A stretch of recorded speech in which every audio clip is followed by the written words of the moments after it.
अपना दाढ़ी सेविंग करवाने के बाद सोचा नहीं था कि हमारा लुक कुछ ऐसा होगा।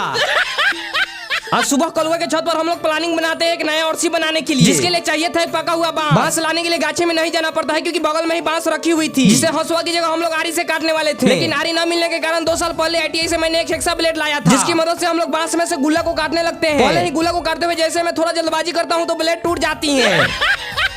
अब टूटे हुए ब्लेड से सीमा लग जाता है काटने में, लेकिन भाई साहब से भी। खैर ब्लेड के टुकड़े टुकड़े होने के बाद फाइनली मंगवाया जाता है पकड़ुआ हंसुआ, जिसके बाद बांस को खींचकर कलुआ इसे हंसुआ की मदद से काटने लगता है। देखो एक नया औरसी बनाने के लिए ऐसे ऐसे गुले लगभग 3, 4 या फिर 5 चाहिए। 2-3 गुला काटने के बाद ही पिताजी का कॉल आ जाता है, बोलते हैं कि जाओ दीदी को उनके अपने घर छोड़कर आओ। उनको अपने घर पर पहुंचाने के बाद सब काम हो चुके थे, इसलिए भाई साहब लोग यहाँ पर बैठकर विश्राम कर रहे थे, जिसमें हम भी शामिल हो जाते हैं। ये सब बादल भैया को देखा नहीं जाता और भाई साहब आसमान में गिर जाते हैं, इसलिए सभी पसारे हुए जलावन को ढाके में भरकर घर में रख देता हूं। देखो बहुत दिनों से बहुत सारे लोग बोल रहे थे कि अपनी दाढ़ी को सेव करवा लो, इसलिए पब्लिक के बात मानते हुए चल देता हूँ दाढ़ी सेट करवाने के लिए नाई के पास। भाई साहब ने हमारी दाढ़ी को ट्रिमर, छुरा और कैंची से सेव करने के बाद पता नहीं कौन सा नवरत्न का तेल लगा देते हैं। फाइनली दाढ़ी सेव करवाने के बाद हमारी शक्ल कुछ ऐसी दिखने लगती है।